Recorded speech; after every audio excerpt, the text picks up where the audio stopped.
नमस्कार मित्रांनो, अनुभव स्टडीमध्ये सर्वांचं स्वागत. 6 फेब्रुवारीच्या बुलेट रॅपिड फायरच्या चालू घडामोडीमध्ये सर्वांचं स्वागत करतो. आज अत्यंत महत्त्वाचे जे प्रश्न आहेत रेग्युलर आपण रोज सकाळी 6 वाजता बघत असतो. तर एक रिव्हिजन म्हणून पाठीमागील 2025 आणि 2026 मधील असे प्रश्न आपण घेत असतो, जे चालू घडामोडीचे आहेत आणि एक रिव्हिजन म्हणून त्याचा खूप फायदा तुम्हाला येणाऱ्या पेपरमध्ये व्हावा असं वाटत असेल. ओके. चला, तुम्हाला व्हिडिओ आवडत असेल तर लाईक करा, तुमच्या मित्रापर्यंत शेअर करा आणि नवीन असाल तर चॅनलला सबस्क्राईब करायला विसरायचं नाही. जो आपलं नादवरतीचं पुस्तक आहे, हे जर पुस्तक कोणी घेतलं नसेल नक्कीच घ्यायचं आहे. घरपोच तुम्हाला 270ला हे पुस्तक भेटेल. या नंबरवरती मेसेज करा WhatsAppला. बाकी दुकानात जाऊन देखील तुम्हाला हे पुस्तक घ्यायचं आहे. दुकानात जाऊन पुस्तक बघा अगोदर. आवडलं तर नक्कीच खरेदी करा. कारण ह्याच्यामध्ये 2018 पासून ते 2024 पर्यंत जेवढेही पडलेले प्रश्न आहेत पोलीस भरतीचे, ते सर्व जी-केचे प्रश्न ह्याच्यामध्ये समाविष्ट मी केलेलं आहे. ओके. चला, अत्यंत महत्त्वाचा कालच्या कमेंट बॉक्समध्ये विचारलेल्या प्रश्नाचं उत्तर अगोदर बघून घेऊयात आपण. जागतिक नवोपक्रम निर्देशांक 2025 मध्ये भारताचा जगात कितवा क्रमांक लागतो? तर नवोपक्रम म्हणजे काय? इनोव्हेशन आहे आणि इनोव्हेशनमध्ये भारत हा संपूर्ण जगामध्ये 38व्या क्रमांकावर आहे. लक्षात ठेवा. 38व्या क्रमांकावर नवोपक्रम निर्देशांकामध्ये भारत. 38व्या क्रमांकावरती भारत आणखीन कोणत्या रँकिंगमध्ये हे तुम्हाला कमेंट बॉक्समध्ये सांगायचं आहे. भारताचा आणखीन कोणत्या निर्देशांकामध्ये जगात 38व्या क्रमांक लागतो? चला, अत्यंत महत्त्वाचा आजचा पहिला प्रश्न जो तुमच्या समोर आहे. नुकतेच भ्रष्टाचारामुळे ICCने, ज्याला आपण इंटरनॅशनल क्रिकेट काउन्सिल म्हणतो आपण, ICCने कोणत्या महिला क्रिकेटरवर नुकतंच बंदी घातलेली आहे? तर ही महिला क्रिकेटर आहेत सोहाली अख्तर. सोहाली अख्तर लक्षात ठेवा. ह्यांच्यावरती बंदी घातलेली आहे ICCनं. पुढचा प्रश्न. नुकतेच 8व्या हिंदी महासागर संमेलन 2025चे आयोजन कोणत्या ठिकाणी करण्यात आले आहे? हे ओमान या देशामध्ये करण्यात आलं आहे. कुठं? तर मस्कट या ठिकाणी. ओमानची राजधानी मस्कट या ठिकाणी करण्यात आले. लक्षात ठेवा. पुढचा प्रश्न. नुकतेच महाराष्ट्राचे उपमुख्यमंत्री सुनेत्रा पवार बनलेले सगळ्यांना माहिती असतील.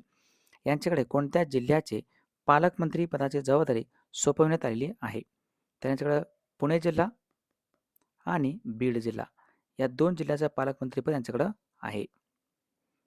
नुकतेच आदी महोत्सव 2025चे आयोजन कोणत्या ठिकाणी करण्यात आलेलं आहे? आदी महोत्सव आहे आणि ते आयोजन करण्यात आलं होतं दिल्ली या ठिकाणी.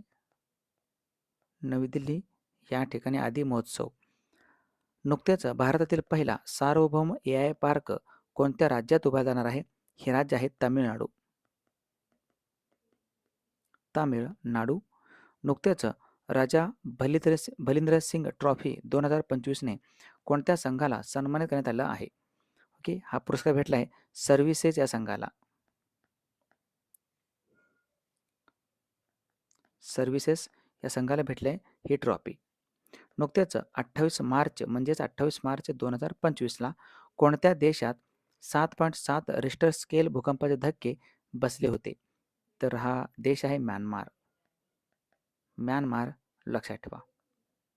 कोणत्या धर्मातील नवीन वर्ष, ज्याला नवरोज असं म्हणण्यात येतं, तर नवरोज हा मोठ्या उत्साहाने साजरा करण्यात आला नुकतंच. नवरोज हा पारसी जो धर्म आहे, या पारसी धर्मातील तो नवीन वर्ष आहे. दरवर्षी जागतिक कर्करोग दिन हा कधी साजरा केला जातो? हा असतो 4 तारखेला, 4 फेब्रुवारीला असतो. 4 फेब्रुवारीला असतो. लक्षात ठेवा, जागतिक कर्करोग दिन. नुकतेच सुरू करण्यात आलेल्या फिट इंडिया आयकॉन साठी कोणाला घोषित करण्यात आलेला आहे? तर हा व्यक्ती आहे आयुष्मान खुराना. आयुष्मान खुराना.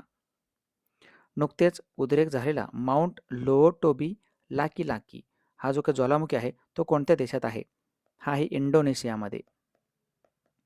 याचं नुकतंच उद्रेक देखील झालेलं आहे. त्याचं नाव आहे माउंट लोओटोबी लाकी. पुढचा प्रश्न.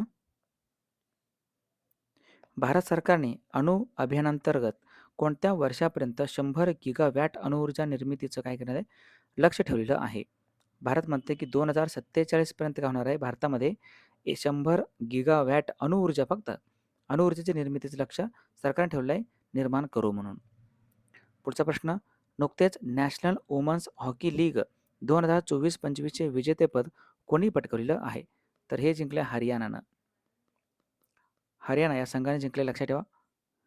नुकत्याच आलेल्या जागतिक चहा उद्योग 2024च्या अहवालानुसार भारताचा जगात कितवा क्रमांक लागतो चहाच्या निर्यातीमध्ये? भारताचा संपूर्ण जगामध्ये दुसरा क्रमांक लागतो. दुसरा. नुकतेच मणिपूरचे नवीन मुख्यमंत्री म्हणून कोणाची निवड करण्यात आलेलं आहे?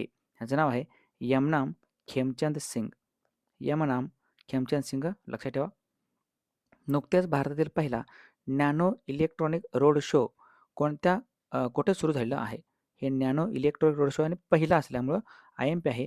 हे इंडियन इन्स्टिट्यूट ऑफ सायन्स म्हणतो आपण IISc बेंगळुरू. IISc बेंगळुरू या ठिकाणी हे सुरू झालेलं आहे. हे अशा पद्धतीचे प्रश्न होते. चला या प्रश्नाचं उत्तर सर्वांनी कमेंट बॉक्समध्ये द्या.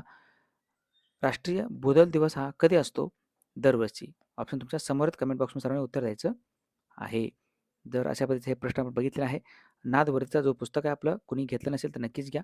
पोलीस भरतीसाठी खास करून हे पुस्तक बनवण्यात आले GKसाठी. पोलीस भरतीसाठी जर GK अवघड जात असेल तर तुमच्याकडे हे पुस्तक असणं गरजेचं आहे. नंबरला मेसेज करा. जर तुम्हाला घरपोच पाहिजे असेल किंवा दुकानात जाऊन देखील तुम्ही हे पुस्तक खरेदी करू शकता. चला थांबूयात आपण. भेटूयात उद्या सकाळच्या 6 वाजता बुलेट रॅपिड फायरमध्ये आणि आज रात्री 10:30 वाजता आपल्या नाथवरेच्या सिरीजमध्ये. थँक्यू. जय हिंद.